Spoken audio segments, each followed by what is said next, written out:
Halo, selamat siang anak-anak semua. Senang sekali berjumpa dengan kalian semua di acara PA Anak GRI Bandung. Dan hari ini kita mau kembali membahas tentang eksposisi kitab Matius. Nah, kalau minggu lalu anak-anak masih ingat nggak ceritanya tentang apa? Ya, betul. Tentang seorang perempuan Kanaan yang datang kepada Yesus agar anaknya dapat disembuhkan dari kerasukan setan. Nah, hari ini kita mau belajar beberapa orang yang Tuhan Yesus tolong. Coba ya, nanti kita dengar ada orang apa aja yang Tuhan Yesus tolong. Sebelumnya, kita mau latih lagu yang akan kita nyanyikan hari ini. Judulnya Ceritakanlah Kisah Yesus. Nanti kita nyanyikan kedua baitnya. Tapi untuk latihan kita coba latih bait ke-1-nya saja.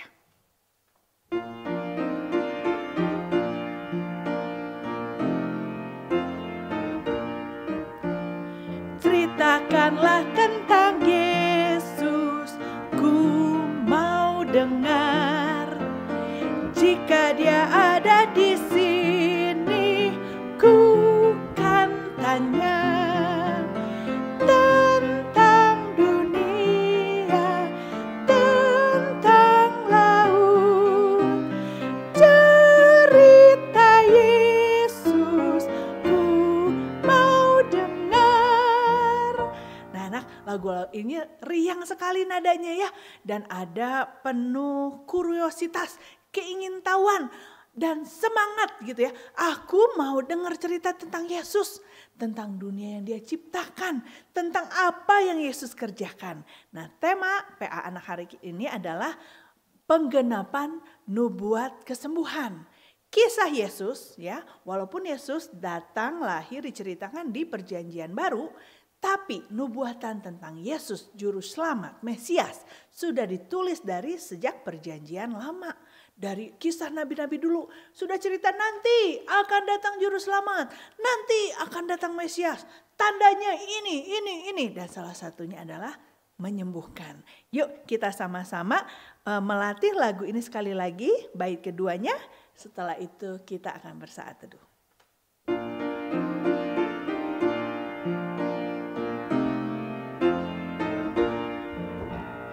Anak-anak di kakinya mendengarnya, dan berkat yang ku terima tinggal tetap.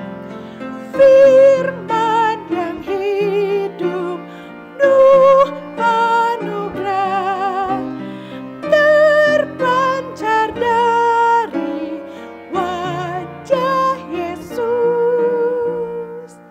Mari kita berdiam diri dan bersaat teduh.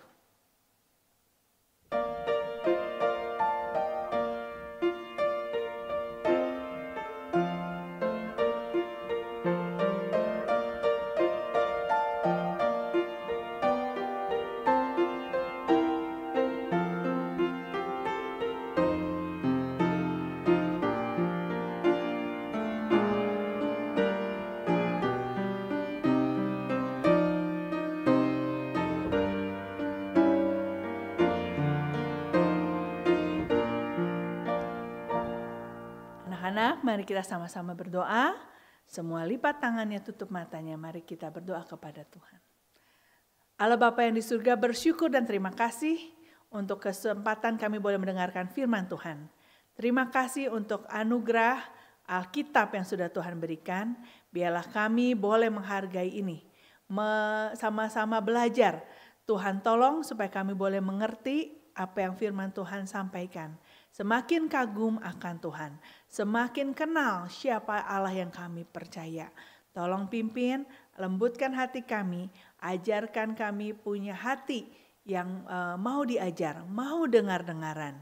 Di dalam nama Tuhan Yesus kami berdoa dan mengucap syukur. Amin.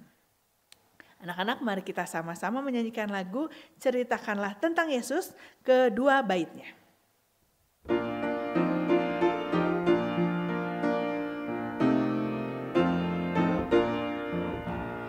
Ceritakanlah tentang Yesus, ku mau dengar. Jika dia ada di sini, ku mau tanya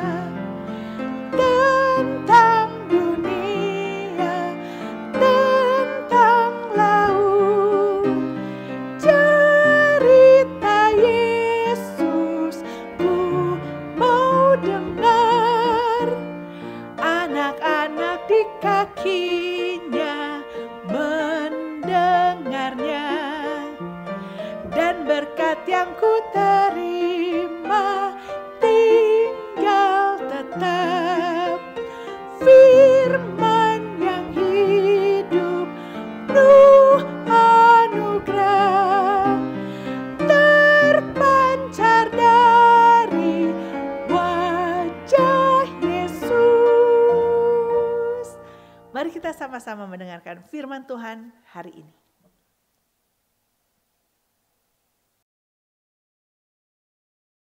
Selamat siang anak-anak, bersyukur kita kembali bisa bertemu dalam PA Anak hari ini.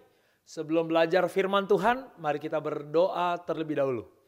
Tuhan, kami bersyukur untuk Tuhan yang memberikan kami kesempatan untuk bisa belajar kebenaran firman Tuhan.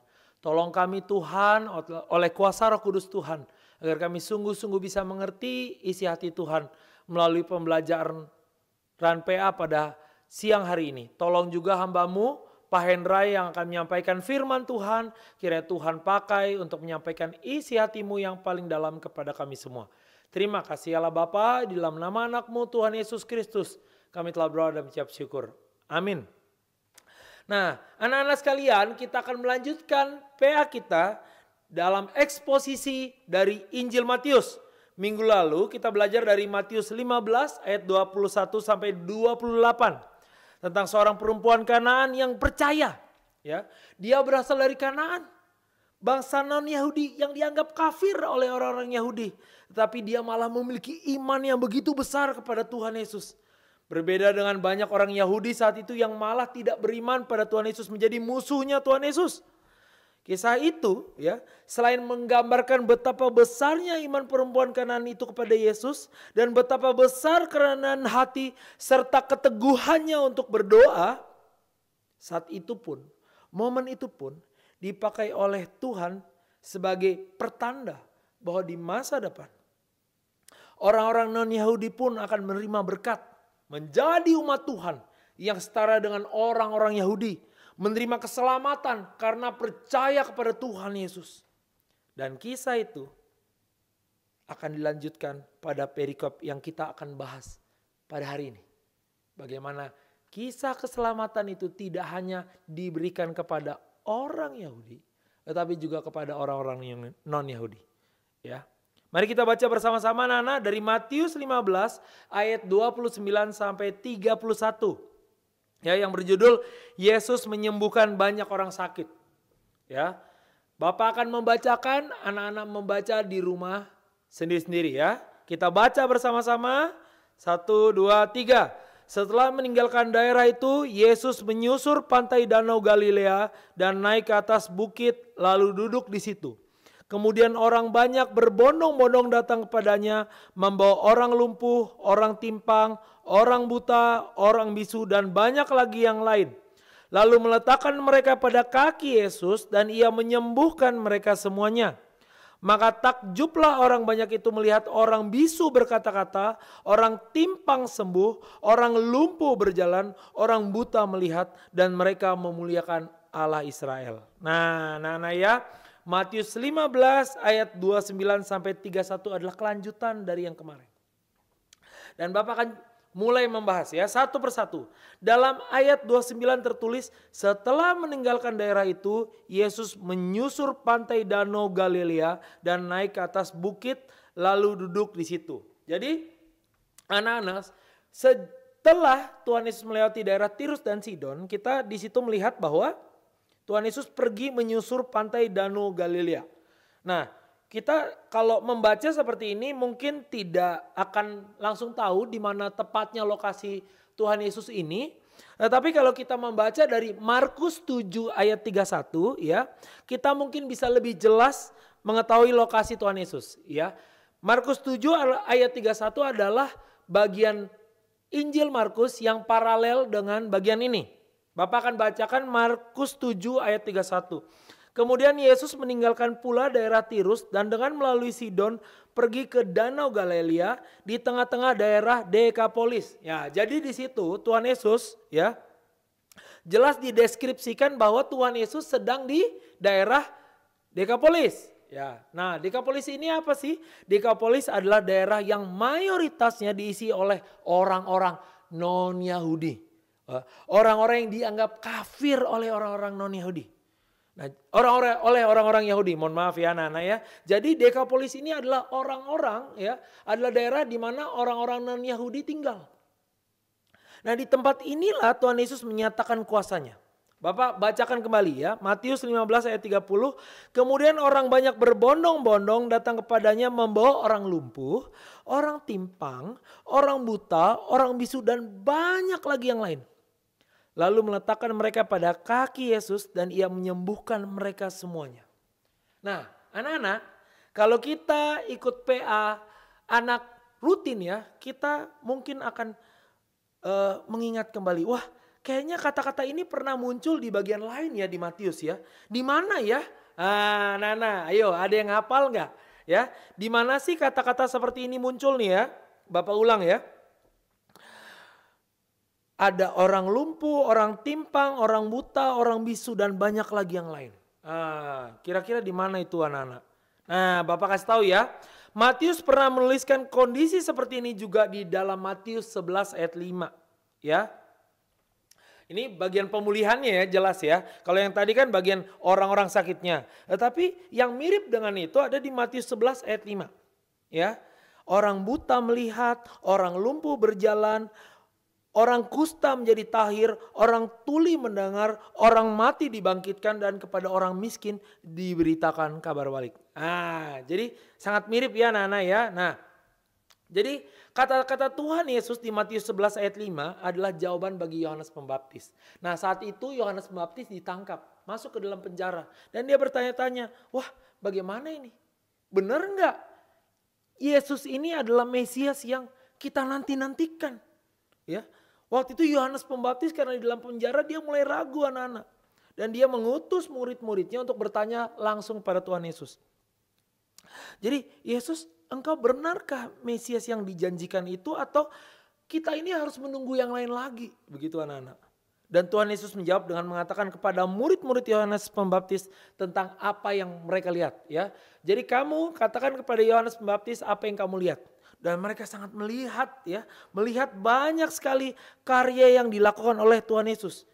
Mereka melihat Tuhan Yesus ya, membuat orang buta melihat, orang lumpuh menjadi bisa berjalan, orang kusta menjadi tahir, orang tuli bisa mendengar, orang mati dibangkitkan, dan kepada orang miskin diberitakan kabar baik. Nah ini adalah jawaban yang sangat jelas anak-anak dari Tuhan Yesus. Ya. Bahwa dialah Mesias yang dinanti-nanti. Karena apa? Karena apa yang dilakukan oleh Tuhan Yesus ini adalah sebuah hal ya yang menggenapi nubuatan Yesaya. Menggenapi nubuatan Yesaya tentang Mesias anak-anak.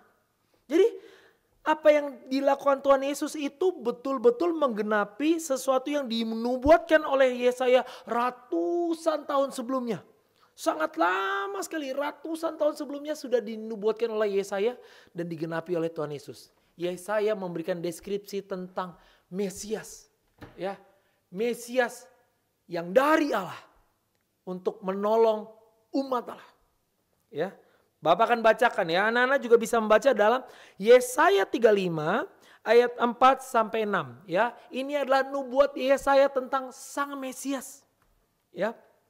Bapak akan bacakan, anak-anak juga baca di rumah ya. Yesaya 35 ayat 4 sampai 6. Katakanlah kepada orang-orang yang tawar hati, kuatkanlah hati, janganlah takut. Lihatlah, Allahmu akan datang dengan pembalasan dan dengan ganjaran Allah. Ia sendiri datang menyelamatkan kamu. Pada waktu itu mata orang-orang buta akan dicelikan, telinga orang-orang tuli akan dibuka. Pada waktu itu orang lumpuh akan melompat seperti rusa. Dan mulut orang bisu akan bersorak-sorai. Sebab mata air memancar di padang gurun dan sungai di padang belantara. Nah ini anak-anak ya dituliskan ya sebagai nubuatan. Nubuatan tentang Sang Mesias itu. Ini adalah janji Allah sendiri bahwa Allah akan menyelamatkan umatnya. Mesias akan melakukan banyak tanda. Mata orang-orang buta akan dicelikkan, telinga orang-orang tuli akan dibuka, orang lumpuh akan melompat seperti rusa, dan mulut orang bisu akan bersorak-sorai. Jadi anak-anak ya, Yohanes Pembaptis mendapatkan jawaban yang jelas dari Tuhan Yesus. Bahwa dia, Yesus Kristus adalah Mesias yang dijanjikan. Yesuslah Allah yang akan menyelamatkan umatnya. Nah, Di Matius 11 ayat 5 itu ya anak-anak ya, tanda-tanda ajaib yang disaksikan oleh murid-murid Yohanes Pembaptis itu dilakukan di tengah-tengah orang Yahudi. Ya, di tengah orang-orang Yahudi yang memang dianggap sebagai umat Allah. Tetapi ya, ternyata cerita keajaiban yang dilakukan oleh Yesus Sang Mesias ini terjadi lagi anak-anak. Ya, waktu itu terjadi dan saat ini terjadi lagi. Dan Matius menuliskannya dengan sangat jelas. Kali ini anak-anak, kalau yang tadi ya di Matius 11 itu terjadi di tengah-tengah orang Yahudi. Nah, di dalam Matius 15 terjadi di mana? Di wilayah orang-orang non-Yahudi. Yang dianggap kafir oleh orang-orang Yahudi. Ya.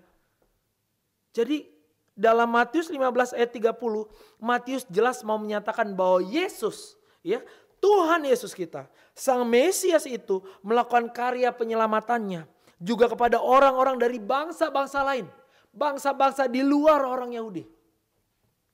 Nah, jadi anak-anak ya, orang-orang non-Yahudi itu meletakkan orang-orang yang lumpuh, orang timpang, orang buta, orang bisu dan banyak lain lagi ya di hadapan kaki Yesus. Nah, mereka adalah orang-orang yang sudah mungkin mendengar tentang karya Tuhan Yesus yang begitu hebat. Ya, Tuhan Yesus begitu hebat saat itu melakukan banyak mukjizat dan melakukan pengajaran yang begitu hebat anak-anak.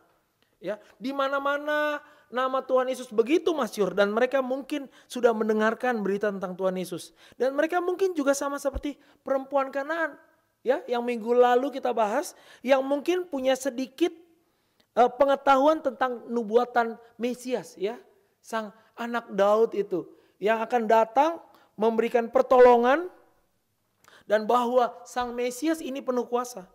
Jadi mereka semua membawa orang-orang yang penuh masalah ini ke hadapan kaki Yesus. Mereka berharap Tuhan Yesus memberikan belas kasihan dan juga menolong mereka. Dan itulah yang dilakukan oleh Tuhan Yesus. Tuhan Yesus tidak menolak orang-orang yang datang, yang bersujud, yang sungguh-sungguh datang kepada Tuhan Yesus meminta belas kasihan. Dan Tuhan Yesus dalam bagian ini menyatakan bahwa Dia akan menjadi Mesias. Ya, Dia adalah Mesias, tidak hanya bagi orang-orang Yahudi, tetapi juga Mesias bagi orang-orang non-Yahudi.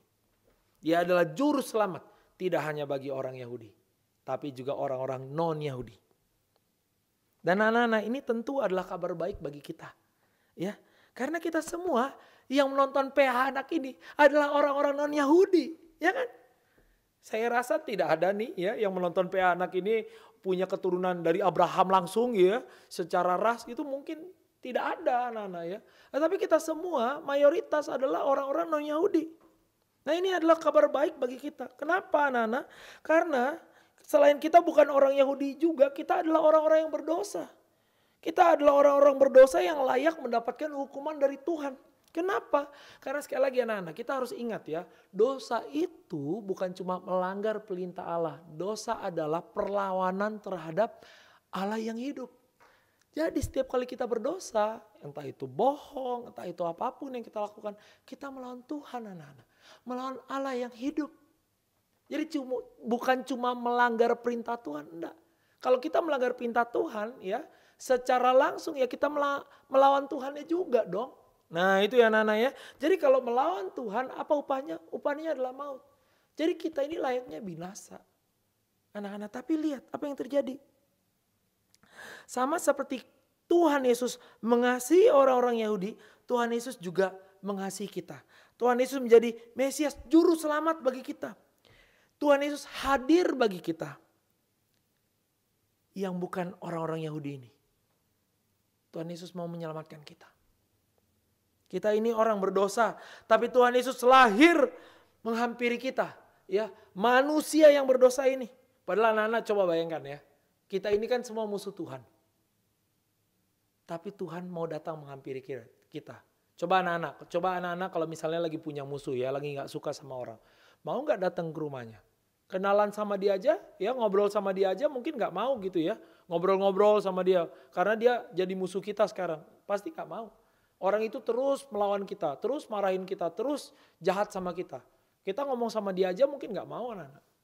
Tapi Yesus datang ke dunia, lahir sebagai manusia dengan kesadaran bahwa dia akan mati. Ya, mati untuk apa? Untuk menggantikan kita yang salah ini, yang berdosa ini. Dan lihat apa yang terjadi dengan Tuhan Yesus. Tuhan Yesus hidup dengan begitu sempurna, tidak berdosa. Tapi Tuhan Yesus mati di atas kayu salib karena apa? Karena menggantikan kita. Harusnya kita yang mati. Harusnya kita yang dihukum oleh Tuhan. Tapi Tuhan Yesus menggantikan kita. Mati, dihukum. Karena mengasihi kita. Bukan karena kita hebat, tapi karena mengasihi kita. Dan Tuhan Yesus juga bangkit. Bangkit supaya kita yang percaya kepadanya juga nanti bisa mengalahkan maut. Kita tidak takut pada kematian. Kita sungguh-sungguh bisa mengalahkan maut. Ya. Dan Yesus juga naik surga. Untuk apa anak-anak? Menyediakan tempat bagi kita. Dan yang paling penting, Yesus bersyafaat bagi kita satu persatu. Kita diperhatikan. Kita sungguh-sungguh disertai oleh Kristus sepanjang zaman. Luar biasa ya anak-anak ya. Tuhan Yesus begitu mencintai kita bukan karena kita hebat. Murni karena cinta saja. Ya anak-anak ya. Jadi kalau Tuhan sudah begitu mencintai kita yang berdosa ini. Bagaimana sih harusnya kita hidup? Ya harusnya kita meresponi cinta kasih Tuhan dengan hidup bukan bagi diri kita lagi. Ya, bukan untuk memuaskan dosa kita. Bukan untuk memuaskan nafsu kita. Tapi untuk kemuliaan nama Tuhan, harusnya kita hidup untuk menyenangkan hati Tuhan. Bukan untuk menyenangkan diri aja. Ya, bukan untuk menyenangkan orang-orang lain, teman-teman kita yang suka berbuat dosa juga. Bukan untuk ikut tren, ya. Bukan untuk ikut gaya-gayaan, enggak anak-anak. Tapi hidup untuk taat pada Tuhan. Kenapa taat sama Tuhan? Karena saya mau mencintai Tuhan. Saya tahu ketika saya melakukan apa yang Tuhan mau di dalam firman Tuhan, saya akan menyenangkan hati Tuhan. Dan saya mau bertarung melawan dosa. Saya tidak mau lagi hidup dalam dosa karena apa? Bukan karena takut neraka, tapi karena saya tahu, ya, setiap kali saya berdosa, saya menyakiti hati Tuhan. Saya tidak mau sakit hati Tuhan. Itu anak-anak. Harusnya kita hidup sungguh-sungguh ikut Tuhan. Dan inilah yang harusnya terjadi pada orang-orang yang sungguh menyadari kuasa dan kasih Tuhan Yesus. Sebagaimana digambarkan oleh orang-orang non-Yahudi tadi ya. Di Matius 15 ayat 31 ya. Bapak akan bacakan ya. Matius 15 ayat 31. Maka takjublah orang banyak itu melihat orang bisu berkata-kata, orang timpang sembuh, orang lumpuh berjalan, orang buta melihat dan mereka memuliakan Allah Israel. Nah. Kita lihat di sini ya. Mereka melihat kemuliaan Allah. Mereka melihat kuasa Allah melalui Tuhan Yesus. Dan apa responnya? Mereka memuliakan Allah Israel. Jadi setelah mereka melihat kuasa Tuhan Yesus, Sang Mesias, mereka memuliakan Allah Israel. Yang juga adalah Allah mereka. Yang akan menyelamatkan mereka. Anak-anak, kita harus menyadari bahwa kita adalah orang-orang yang dikasihi Tuhan. Bukan karena kita hebat. Kita berdosa dan layak binasa. Tapi Tuhan begitu mencintai kita. Melalui karya Tuhan Yesus. Ya, kita menyadari betapa baiknya Tuhan kita. Bahkan karya Tuhan Yesus itu dinyatakan secara spesifik ratusan tahun. Ya, sebelumnya ya sudah dinubuatkan oleh Yesaya. Jadi bayangkan anak-anak ya, sudah dinubuatkan ratusan tahun sebelumnya dan betul-betul dilaksanakan oleh Tuhan. Ini menunjukkan bahwa kita memiliki Allah yang setia. Yang terus-menerus menunjukkan kasih-Nya. Menunjukkan kesetiaannya. Bahkan di dalam dunia yang sudah bengkok ini, yang sudah gelap ini, yang sudah jatuh dalam dosa. Tuhan tidak meninggalkan kesetiaannya. Jadi kalau Allah sudah begitu setia, menunjukkan kasih-Nya kepada kita, terutama melalui Tuhan Yesus yang hadir sebagai Mesias. Tidak hanya bagi orang-orang Yahudi, tetapi juga bagi kita, orang-orang non-Yahudi. Kalau sudah seperti itu anak-anak, sudah begitu besar cinta kasih Tuhan Yesus. Apa respon kita? Maukah kita hidup hanya bagi Tuhan Yesus?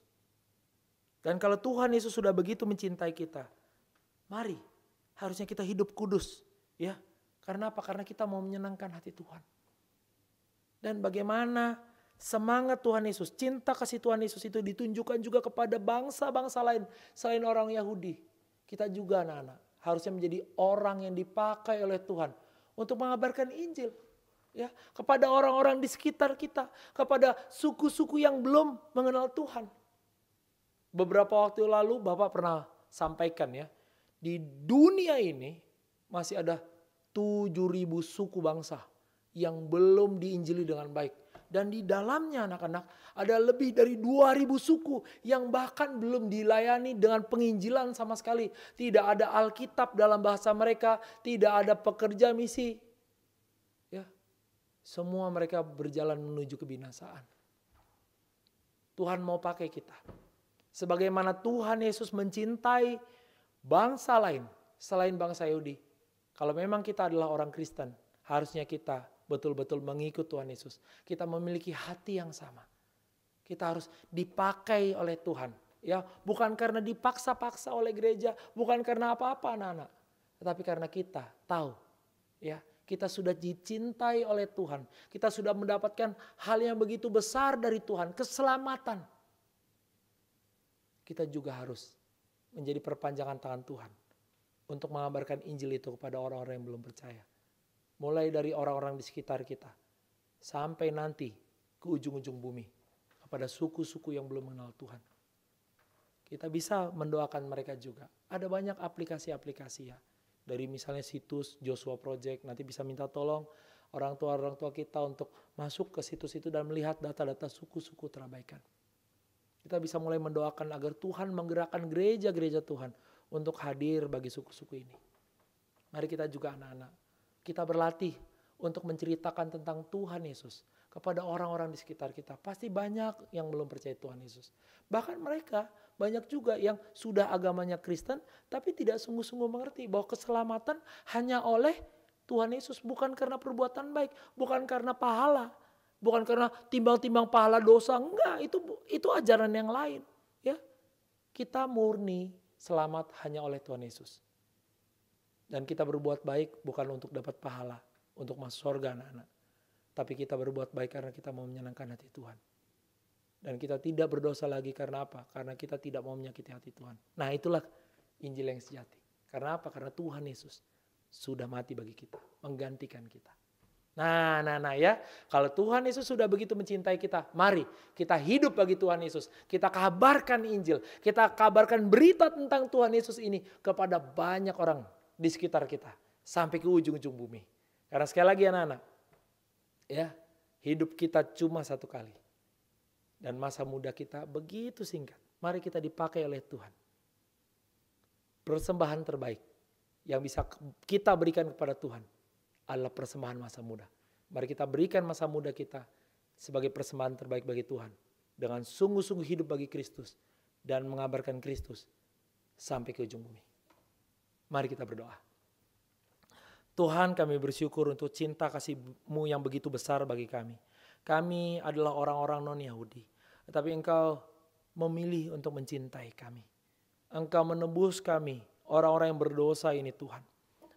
Engkau betul-betul mengirimkan anak-Mu yang tunggal, Tuhan Yesus Kristus, mati bagi kami. Harusnya kami yang binasa Tuhan.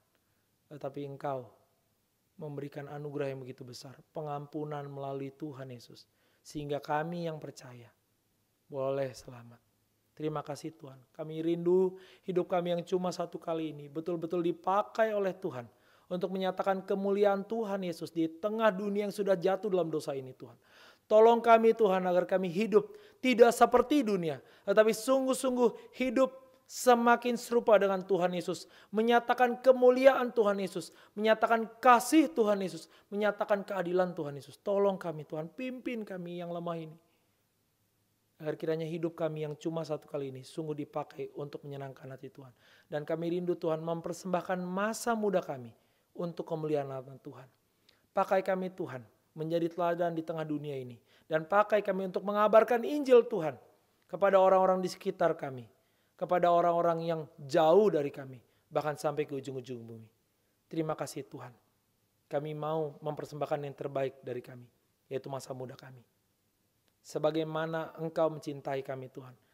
Kami rindu, kami juga dipakai oleh Tuhan untuk menyatakan cinta-Mu kepada orang-orang di sekitar kami. Kepada mereka yang belum percaya kepada Kristus. Terima kasih Allah Bapa. Di dalam nama anak-Mu Tuhan Yesus Kristus. Tuhan dan Juru Selamat kami yang hidup. Kami telah berdoa dalam ucap syukur. Amin. Sekian firman Tuhan. Tuhan Yesus memberkati. Anak-anak bersyukur untuk firman Tuhan yang boleh kita dengarkan hari ini. Coba Bu Guru tanya, tadi orang-orang banyak yang datang pada Yesus untuk datang minta disembuhkan, ada orang yang sakit apa aja? Ya, ada yang bisu, ada yang apa lagi? Ada yang lumpuh, ada yang timpang, ya, ada yang buta. Mereka orang-orang datang yang bisu jadi bisa bicara, yang timpang, yang lumpuh jadi bisa berjalan kembali. Yang buta jadi bisa melihat. Anak-anak, biarlah waktu kita melihat pekerjaan Tuhan itu boleh membawa kita mengenal siapa Allah kita. Allah yang berkuasa, Allah yang kasih, Allah yang peduli. Dan biarlah kita terus bersaksi memuliakan nama Tuhan. Coba hitung berkat Tuhan, ingat kebaikan Tuhan dalam hidup kita. Dan marilah kita memuliakan Tuhan dan bersaksi agar banyak orang boleh mengenal siapa Allah kita. Allah yang sejati, Juru Selamat kita semua. Mari kita sama-sama menyanyikan lagu Ceritakanlah tentang Yesus. Ceritakanlah kisah Yesus, kedua baitnya.